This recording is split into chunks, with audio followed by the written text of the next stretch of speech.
महाभारत भक्तगणों, आपको कालक ऋषि मुनि का उपदेश राज खजाना और सेना आदि से वंचित हुए ऐसा है राजा का कर्तव्य। यह कथा आपको सुनाऊंगा। भक्तगणों, आप इस चैनल को लाइक एंड सब्सक्राइब जरूर कर दें। भगवान आपका भला करे। कथा सुनिए। युधिष्ठिर ने पूछा, पितामह, यदि राजा धर्मात्मा हो और उद्योग करते रहने पर भी धन न पा सके, उस अवस्था में मंत्री उससे कष्ट देने लगे और उसके पास खजाना तथा सेना भी न रह जाए, तो सुख चाहने वाले उस राजा को क्या करना चाहिए? भीष्म जी ने कहा, युधिष्ठिर, तुम्हारे इस प्रश्न के उत्तर में राजकुमार क्षेमदर्शी के इतिहास को दोहराता हूं, तुम इसे ध्यान देकर सुनो। प्राचीन काल की बात है। एक बार कौशल राजकुमार क्षेमदर्शी को बड़ी कठिन विपत्ति का सामना करना पड़ा। उसकी सैनिक शक्ति नष्ट हो गई। उस समय वह कालक ऋषि मुनि के पास गया और उनके चरणों में प्रणाम करके उसने विपत्ति से छुटकारा पाने का उपाय पूछा। राजकुमार ने कहा, ब्राह्मण, मनुष्य धन का भागीदार समझा जाता है, किंतु मेरे जैसा पुरुष बारंबार उद्योग करने पर भी यदि राज्य न पा सके तो उससे क्या करना चाहिए? आत्मघात करना, दीनता दिखाना, दूसरों की शरण में जाना तथा इसी तरह और भी खोटे काम करना तो मैं चाहता नहीं। इनके अतिरिक्त क्या उपाय करना चाहिए? मेरे पास बहुत धन था, मगर सब सपने की संपत्ति की तरह नष्ट हो गया। मेरी समझ में जो अपनी भारी संपत्ति का त्याग कर देते हैं वे बड़ा मुश्किल काम करते हैं। मेरे पास तो अब धन के नाम पर कुछ रहा ही नहीं, फिर भी उसका मोह नहीं छोड़ पाता। मैं राजलक्ष्मी से भ्रष्ट, दीन और आर्त हूं। इस शोचनीय अवस्था में आ पड़ा हूं। अब जिस उपाय से मुझे सुख और शांति नसीब हो उसका मुझे उपदेश दीजिए। कौशल राजकुमार के इस प्रकार पूछने पर महातेशी मुनिवर कालक ऋषि ने उन्हें ये उत्तर दिया, राजकुमार, तुम जिस किसी वस्तु को ऐसा मानते हो कि यह है, उसको पहले से ही समझ लो कि नहीं है। जो बुद्धिमान ऐसी समझ रखता है उसे कठिन से कठिन आपत्ति में पड़ने पर भी शोक नहीं होता।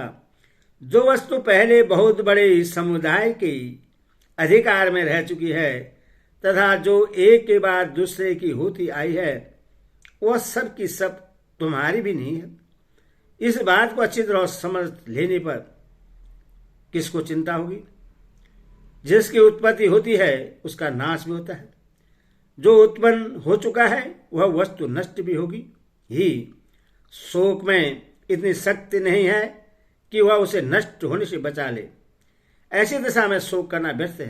राजकुमार, बताओ तो सही, तुम्हारे पिता आज कहाँ हैं? तुम्हारे पितामह अब कहाँ चले गए? आज तुम उन्हें देखते हो, न वे तुम्हें देख पाते हैं। यह शरीर अनित्य है, इस बात को तुम भी समझते हो, फिर क्यों लोगों के लिए शोक करते हो? तनिक बुद्धि से काम लेकर सोचो तो एक दिन तुम भी नहीं रहोगे। मैं, तुम्हारे मित्र और शत्रु, इनमें से कोई भी रहने वाला नहीं है। एक दिन सबका अंत होना निश्चित है।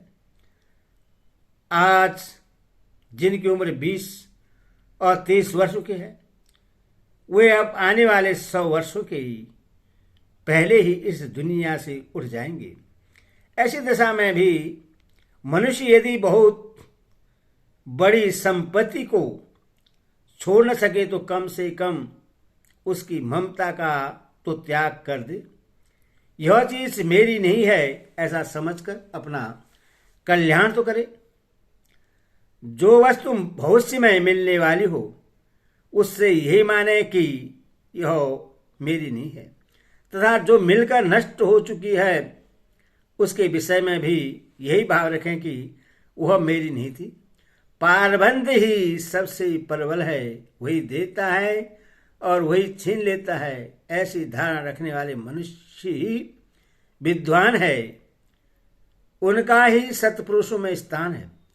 राजकुमार ने कहा, मैं तो यही समझता हूं कि सारा राज्य मुझे अनायास ही देव इच्छा से प्राप्त हो गया था और अब महाबली काल ने वह सब का सब छीन लिया है। इसलिए अब जहां जो कुछ मिल जाता है उसी से मैं अपना जीवन निर्वाह कर रहा हूं। मुनि ने कहा, राजकुमार, यथार्थ तत्व का निश्चय हो जाने में मनुष्य किसी भी बात के लिए भूत और भविष्य को लेकर शोक नहीं करता। तुम्हें भी ऐसा ही करना चाहिए। क्या तुम देवस जो कुछ मिल जाए उससे उतने ही आनंद के साथ रह सकोगे जैसा पहले रहते थे? आज राजलक्ष्मी से वंचित होने पर भी क्या तुम शुद्ध हृदय से शोक का परित्याग कर दोगे? पूर्व जन्म में किए हुए कर्मों के फलस्वरूप जब मनुष्य की भोग सामग्री छिन जाती है तो अपनी दुर्बुद्धि के कारण वह विधाता को कोसने लगता है और स्वस्थ प्राप्त हुए परिमित पदार्थों से उससे संतोष नहीं होता। संसार मनुष्य प्राय ईर्ष्या और अहंकार से भरे होते हैं, किंतु तुम तो ऐसे नहीं हो। सहसा दूसरों की संपत्ति देख तुम्हारे मन में डहा तो नहीं होती। योग धर्म को जानने वाले धर्मात्मा एवं धीर मनुष्य अपनी महालक्ष्मी तथा पौत्रों का भी स्वयं ही त्याग कर देते हैं। यदि भी धन परम दुर्लभ है तथापि यह अस्थिर है, ऐसा समझकर साधारण मनुष्य भी इसका परित्याग कर देते हैं। परंतु तुम तो समझदार हो, तुम्हें मालूम है कि भोग पारबंध के अधीन और अस्थिर है, तो भी नहीं चाहने योग्य विषयों को चाहते हो और उनके लिए अत्यंत दीनता दिखाते हुए शोक कर रहे हो। भैया, इन कामनाओं को छोड़ो और उस बुद्धि को जानने का प्रयत्न करो जिससे जीव का कल्याण होता है। जो तुम्हें अर्थ के रूप में प्रतीत हो रहे हैं ये सब के सब अनर्थ ही हैं। तुम अर्थों को अनर्थ रूप ही समझो। इन भोग पदार्थों के पीछे कितने ही लोगों का सारा धन नष्ट हो जाता है। दूसरे लोग भोग जनित सुख को अक्ष्य मानकर उसके ही लिए धन की इच्छा करते हैं। कितने ही मनुष्य धन संपत्ति में इस तरह रम जाते हैं कि उन्हें उससे बढ़कर सुख का साधन और कुछ जान ही नहीं पड़ता, किंतु बड़े कष्ट से कमाया उनका वह अभिष्ट धन यदि नष्ट हो जाता है तो उनके सम्मान का सारा किला ही ढह जाता है। उस समय उन्हें धन से वैराग्य होता है। कुछ ही मनुष्य ऐसे हैं जो अपना वास्तविक कल्याण चाहते हैं और परलोक में सुख पाने की इच्छा से लौकिक भोगों से विरक्त हो धर्म की शरण लेते हैं। कुछ तो ऐसे हैं जो धन के लोभ में पड़कर अपने प्राण तक गवा देते हैं। वे धन के सिवा जीवन का दूसरा कोई उद्देश्य ही नहीं समझते। उनकी दीनता और मूर्खता तो देखो, जो इस अनित्य जीवन के लिए मोहबस धन में ही दृष्टि गड़ाए रहते हैं। संग्रह का अंत विनाश है, जीवन का अंत मरण है और संयोग का अंत वियोग है। यह जानकर भी कौन इनमें अपना मन लगाएगा। राजन, चाहे मनुष्य धन को छोड़ता है या धन मनुष्य को छोड़ देता है, एक न एक दिन ऐसा अवश्य होता है। इस बात को जानने वाला कौन सा मनुष्य है जो धन के लिए चिंता करेगा। यह आपत्ति सिर्फ तुम्हारे ही ऊपर नहीं आई है, दूसरों के भी धन और मित्र नष्ट होते हैं। ऐसा जानकर अपने मन, वाणी और इंद्रियों पर काबू रखो, घबराओ मत।